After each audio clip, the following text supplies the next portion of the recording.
friends, it's Read With Me, Mrs. T. It's good to see you. Today we're going to read a story called Strega Nona, and it is one of my all-time favorites.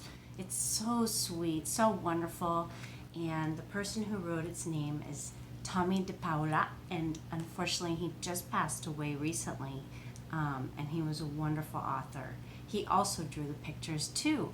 A lot of us in elementary school tend to write our own stories and draw the pictures as well. And that's what Tommy De Paula did. And I love this book because the illustrations are beautiful. And I love this book because it's a sweet story. It's got a good lesson about following directions the first time, about listening to your elders and being respectful. And I also love to do the accent for her. Some stories when I read, the accent just comes naturally to me. I don't think about it. I just start reading a story and it just comes out. So this is one of those stories. So Strega Nona by Tommy De Paula.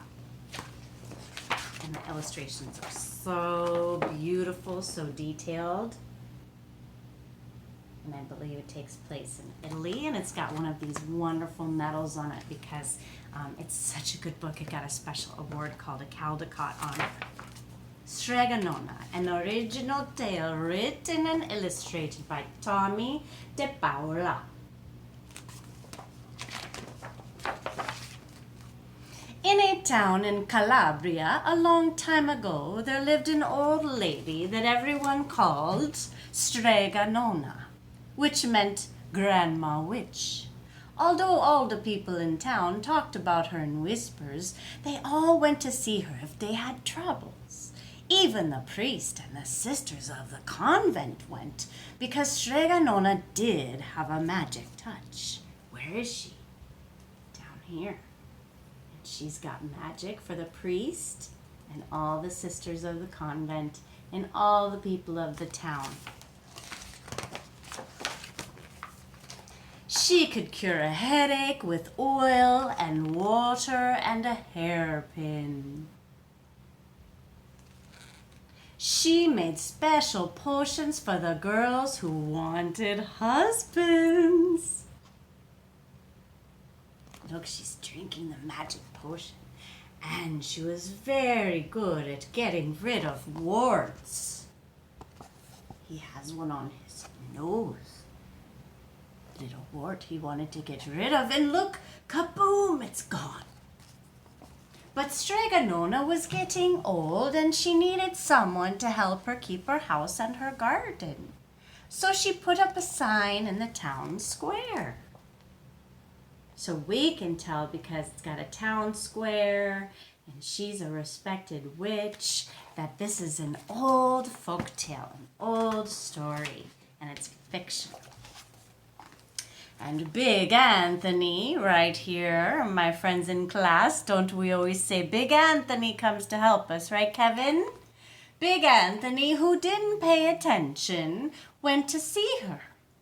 Anthony, said Strega Nona, you must sweep the house, wash the dishes. You must weed the garden and pick the vegetables.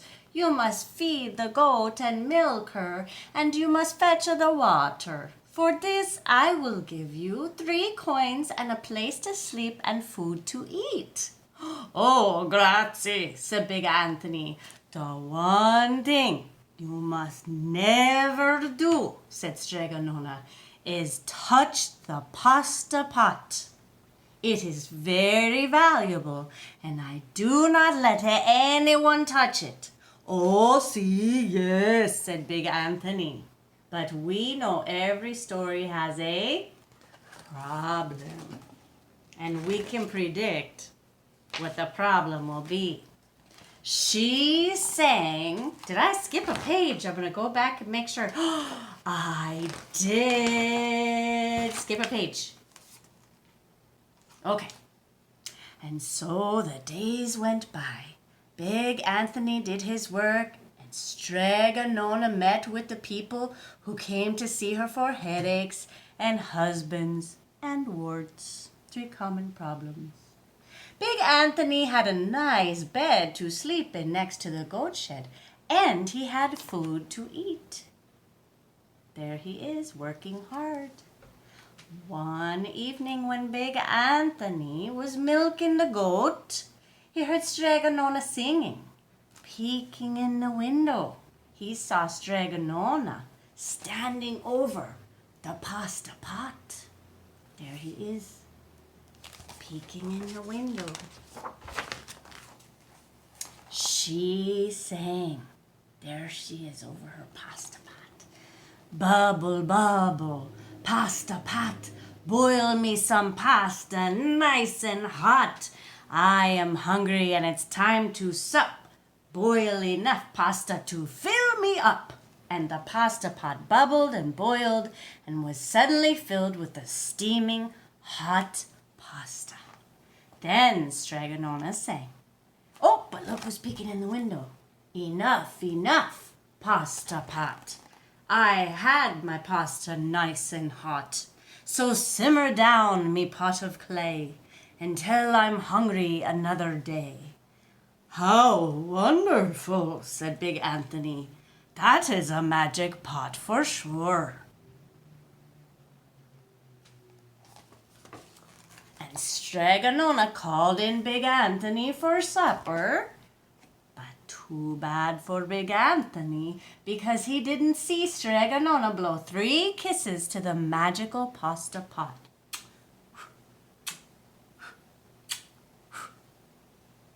So there she is, calling Big Anthony. There she is blowing her kisses, and then it stops. And this is what happened. The next day when Big Anthony went to the town square to fetch the water, he told everyone about the magic pasta pot. And naturally, everyone laughed at him. Oh, Big Anthony, it sounds so silly. A pot that cooked pasta all by itself. You better go and confess to the priest, Big Anthony, they said. Such a lie. And Big Anthony was angry, and that was not a very good thing to be. I'll show them, he said to himself. Someday I will get the pasta pot and make it cook for me, and then they'll be sorry. Is that what he was supposed to do? The day came sooner than Big Anthony thought. So everybody's laughing. He's got the angry eyebrows. It looks like she's got on something special.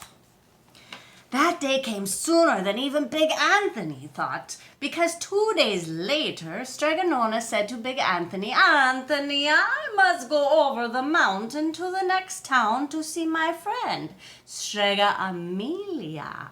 Sweep the house, weed the garden, feed the goat, milk her for your lunch. There is some bread and cheese in the cupboard. And remember, don't touch the pasta pot. Oh, yes, Strega Nona, yes, I will listen. But Big Anthony, he was thinking, my chance has come. I love the bird. What bird is that, friends? Peacock, yeah. Is he listening? Were we right? Oh, that stinker, Kevin. As soon as Strega Nona was out of sight, Big Anthony went inside, pulled the pasta pot off the shelf and put it on the floor. Now let's see if I can remember the words, said Big Anthony. And Big Anthony sang. Bubble, bubble, pasta pot, boil me some pasta nice and hot. I'm hungry and it's time to sup. Boil enough pasta to fill me up. Did it work? Sure enough, the pasta pot bubbled and boiled and began to fill up with pasta. He was so happy he told everybody to come. Aha, said Big Anthony, and he ran to the town square, jumped on the fountain, and shouted, everyone get forks and plates and platters and bowls. Pasta for all of Strega Nona's house. Big Anthony has made the magic pasta work. Of course, everybody laughed. But they ran home and got their forks and their plates and their bowls and their platters. And sure enough, when they got to Strega Nona's, the pasta pot was so full, it was beginning to overflow. So there he is. And there's the pot. And there they are. And there he is saying, "Come on in, friends." Oh, and they're eating all the yummy noodles. And he's passing it all out. Big Anthony was a hero. He scooped out pasta and filled the plates and platters and bowls. There was more than enough for all the townspeople, including the priest and the sisters from the convent. And some people came back for 2 and 3 helpings. But the pot was never empty. Wow.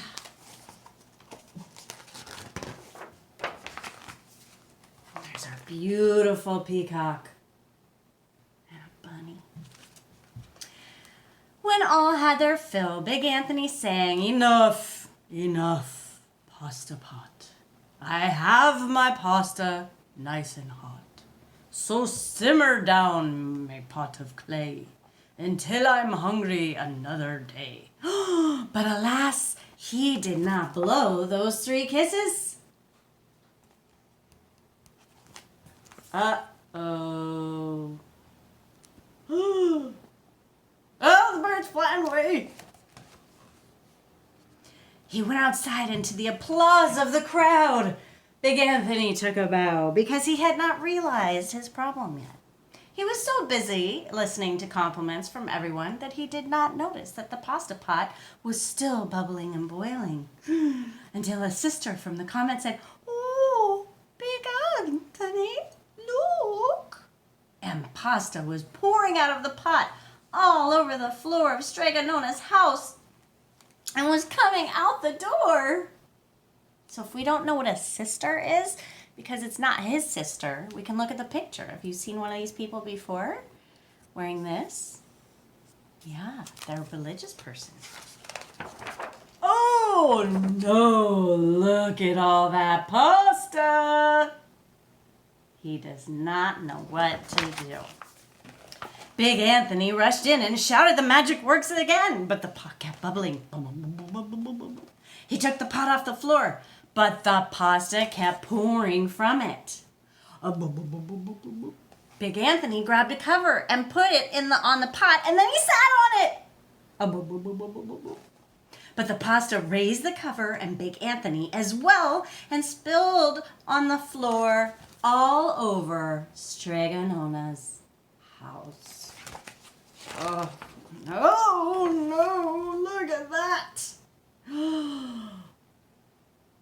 Holy guacamole. And the townspeople are running. "Stop!" yelled Big Anthony, thinking that would do something, but the pasta did not stop. And if someone hadn't grabbed poor Big Anthony, the pasta would have covered him up. The pasta had all but filled up the entire little house.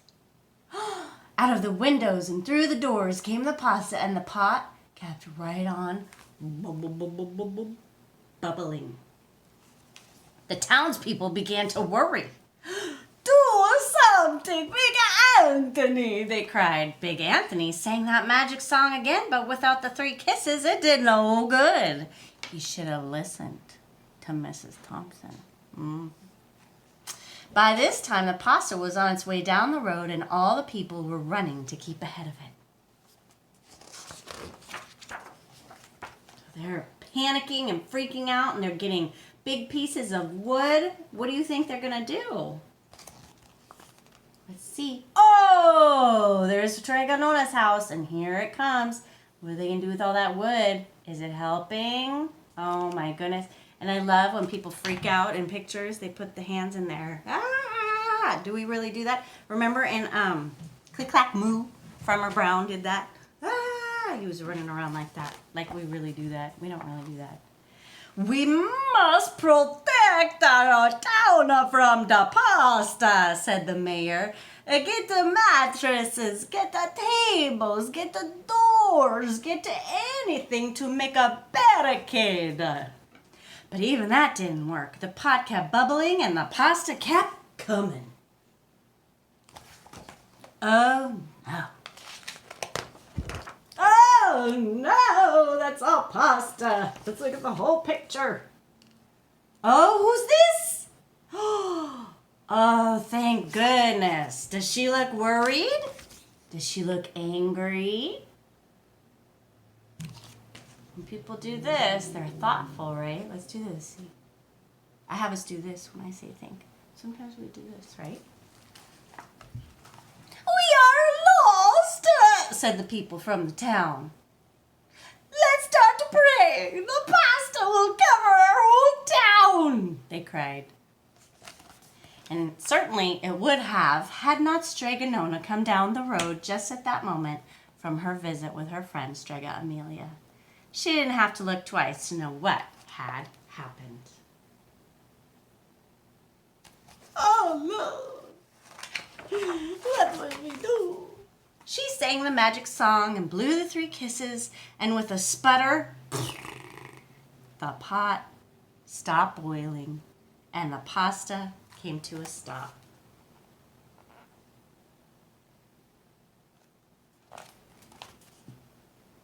How do people feel? How's Big Anthony feel?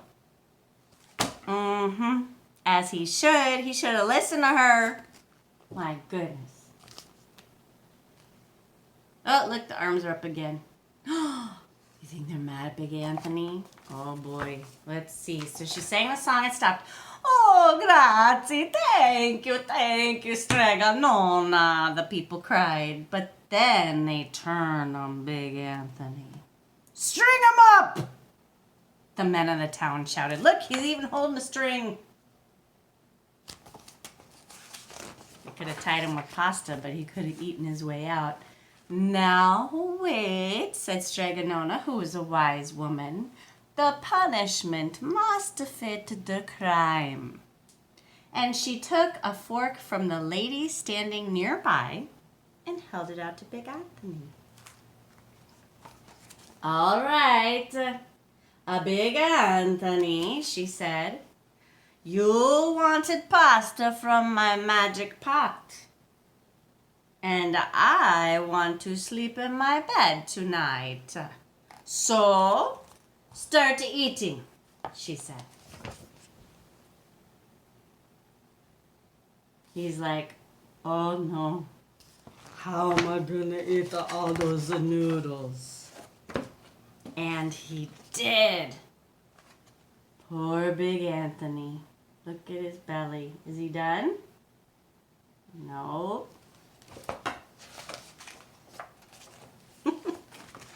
Did he finish? Is she in bed? Is the peacock back? Yes.